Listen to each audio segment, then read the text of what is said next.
Good morning दोस्तों। मैं राजन कुमार अपने यूट्यूब चैनल पे आप सभी का हार्दिक अभिनंदन करते हैं।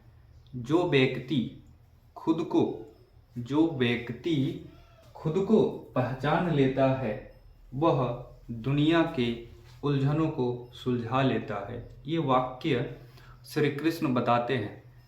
इसी वाक्य के साथ हम अपने आज का जो टॉपिक है उस पर बढ़ते हैं। आज का जो हमारा टॉपिक है मध्यकालीन विदेशी साहित्य। मतलब मध्यकालीन के समय में जो विदेशी यात्री थे वो आए थे, मध्यकाल के दौर में भी आए थे। उस दौर के जो विदेशी यात्री हैं उनके बारे में समझने का प्रयास करेंगे। आखिर वो मध्यकाल के दौर में आए थे, किनके दौर में आए थे, कब आए थे, किस वजह से आए थे और वो उस दौर में क्या क्या खोज कर गए और क्या क्या चीज़ें हम लोगों को दे कर गए, इसके बारे में हम एक एक करके समझने का प्रयास करेंगे। तो मैं सबसे पहले बात करना चाहूँगा मार्को पोलो, यानी कि मार्को पोलो थे, फिर उसके बारे में इब्न बतूता थे, फिर उसके बाद अब्दुल रज्जाक थे, फिर उसके बाद आता है टुआर्टो बारबोसा और फिर विलियम हॉकिंस और सर टॉमस रो। ये सारे व्यक्ति मध्यकालीन के दौर में भारत में आते हैं और भारत का भ्रमण करते हैं और भारत की जो चीज़ें हैं उस चीज़ को अपनी पुस्तक के माध्यम से, अपने विचार के माध्यम से वो बताने का काम करते हैं, स्थिति से परिचय कराने का काम करते हैं। जो भारत के निवासी हैं उनके बारे में भी बताते हैं कि आखिर भारत में उस दौर में क्या चल रहा है, क्या राजनीतिक गतिविधियां हैं, क्या आर्थिक गतिविधियां हैं। तो आइए इन सभी क्वेश्चंस के चीज़ों को समझने का एक एक करके शुरू करते हैं। तो सबसे पहले हम समझते हैं मार्को पोलो। मार्को पोलो के बारे में समझते हैं। ये कहाँ के थे?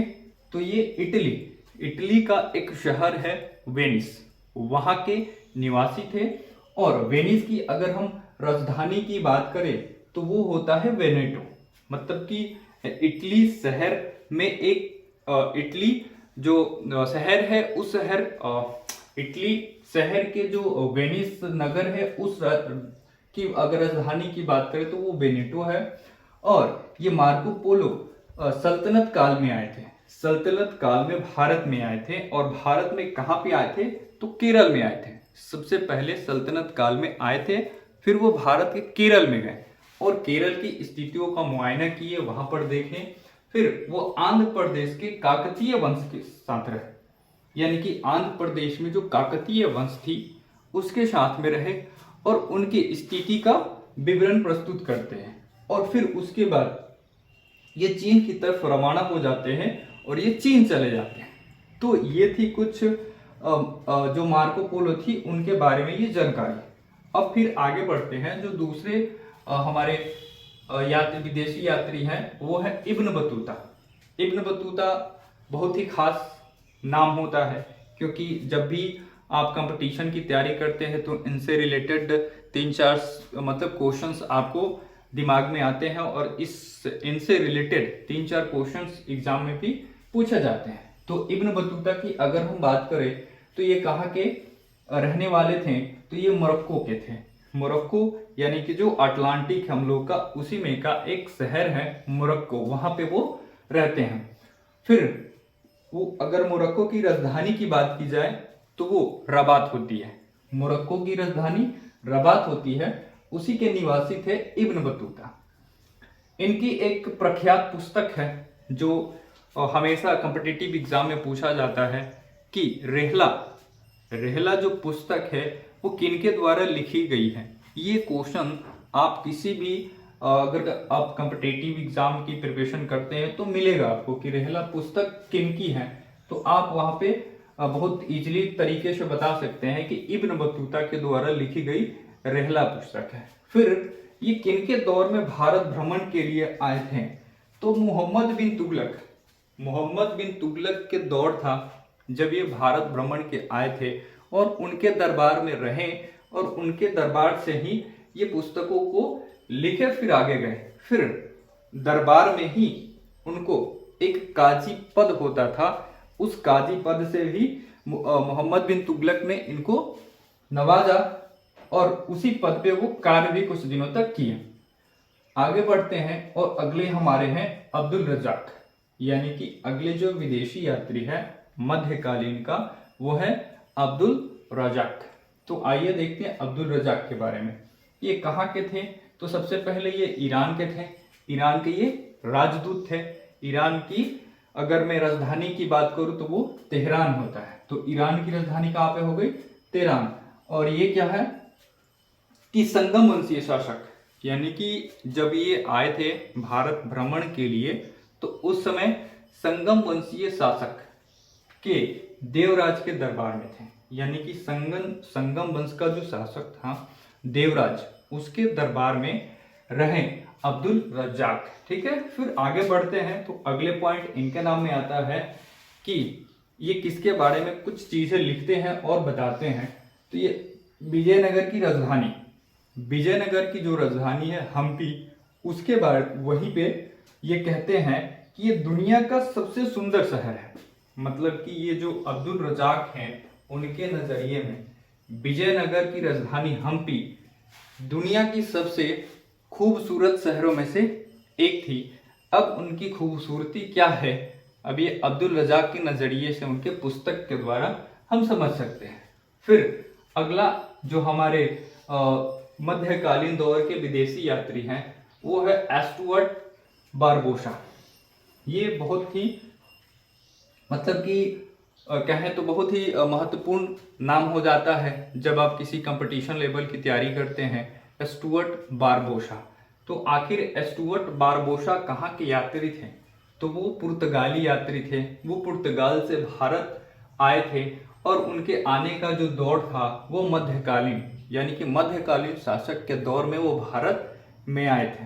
ठीक, आगे बढ़ते हैं। ये किनके बारे में बताते हैं? तो ये विजयनगर और गुजरात भ्रमण किए थे।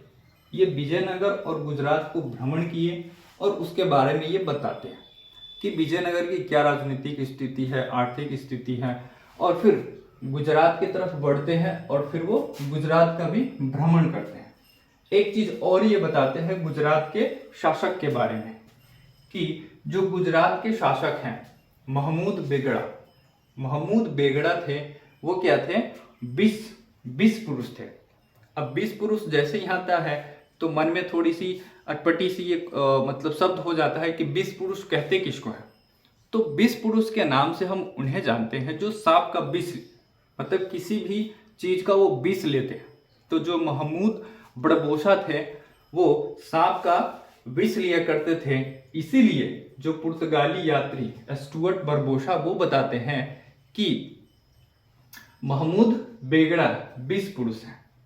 ठीक, तो ये अपनी एक बात रखते हैं। फिर आगे बढ़ते हैं विलियम्स हॉकिंस और सर टॉमस रो के बारे में। तो विलियम्स हॉकिंस और सर टॉमस रो ये कहाँ के यात्री थे?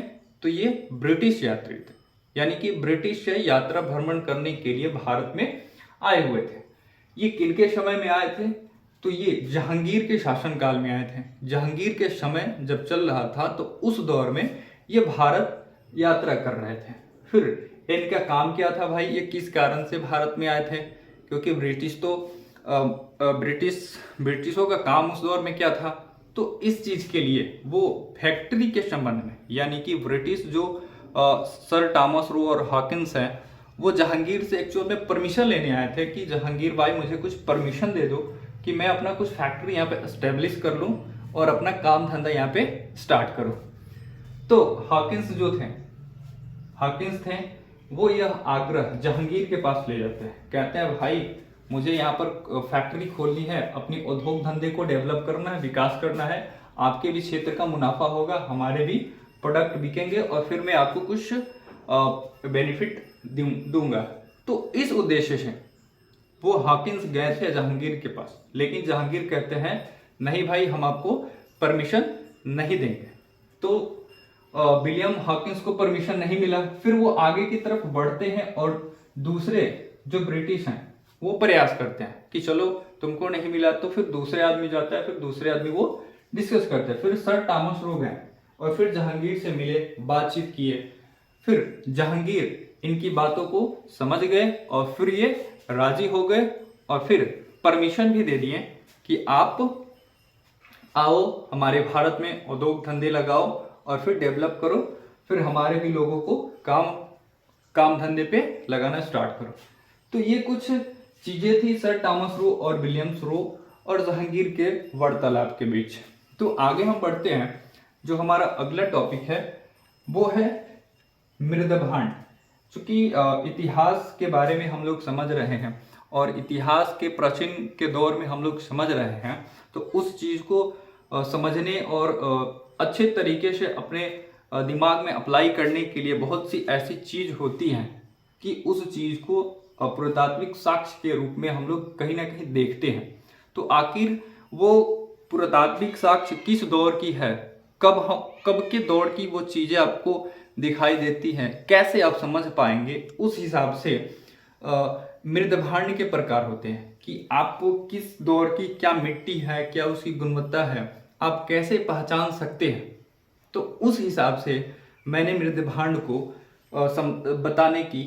बताने के लिए एक छोटा सा माइंड मैप लाया हुआ है। तो पहले अगर मृदभांड की प्रकार की बात करें तो वो 4 प्रकार का होता है। तो 4 प्रकार का कौन कौन सा होता है? OCW, BRW, PGW, NBPW, ये 4 प्रकार होते हैं। तो अब ये थोड़ा सा इंग्लिश नाम है, तो थोड़ा सा आप भी कंफ्यूज हो जाइएगा कि अरे भाई ये क्या आपने बोल दिया, ये कैसे होता है, ये क्या है। तो इस हिसाब से मैं उसको हिंदी से आपको बताना चाहता हूँ कि जो फर्स्ट हमारा प्रकार होता है वो गेरुआ मृदभांड होता है। मतलब कि गेरुआ मृदभांड मतलब कि थोड़े गेरुआ कलर की जो मिट्टी होती है उसे गेरुआ मृदभांड बोलते हैं। और उसके इंग्लिश की बात करें तो ये OCW होता है। क्लियर? ये OCW के रूप में भी हम इसे जानते हैं, गेरुआ मृदभांड को। फिर आगे बढ़ते हैं कि ये किस दौर का समय होगा जब ये मिट्टी का उपयोग किया जाता होगा, क्या इसकी गुणवत्ता होती होगी और कैसे इसका उपयोग किया जाता होगा। तो मैं आगे बताना चाहूंगा कि ये नौपाषाणी काल है। मतलब कि जो गेरुआ OCW ये नौपाषाणिक दौर की मिट्टी है और ये हल्की गुणवत्ता की होती है। मतलब कि इसकी गुणवत्ता बहुत ज्यादा नहीं होती, थोड़ी बहुत होती है, जिसका उपयोग नौपाषाणिक काल में हम लोग देखते हैं। फिर दूसरा आता है काली एवं लाल मृदभांड। काली एवं लाल मृदभांड जिसको हम लोग BRW के नाम से भी जानते हैं, ब्लैक रेड वेयर इसका फुल फॉर्म होता है।